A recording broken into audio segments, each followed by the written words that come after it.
Wakil Gubernur Aceh Nova Iriansyah menutup turnamen Aquadanon Cup Regional Aceh tahun 2018 di Stadion Harapan Bangsa Banda Aceh, Minggu 8 Maret 2018. Wagub berharap SSB Camar Laut yang menjuarai turnamen itu bisa melanjutkan tren kemenangan hingga tingkat nasional dan bisa mewakili Indonesia ke tingkat internasional, yaitu Piala Dunia usia 12 tahun di Rusia.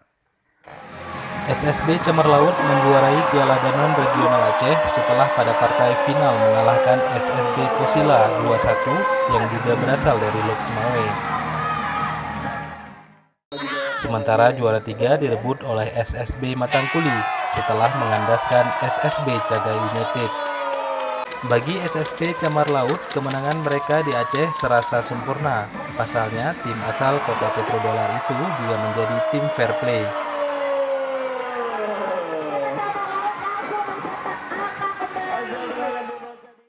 Selain Wagub, turut serta Presiden tim Aceh United Muhammad Zaini Yusuf sebagai pihak yang mengapresiasi turnamen usia dini tersebut. Baik, langsung saja kita persilakan kepada Camar Laut sebagai juara kita pada final regional Aceh 2018 Satu dengan Asian Cup.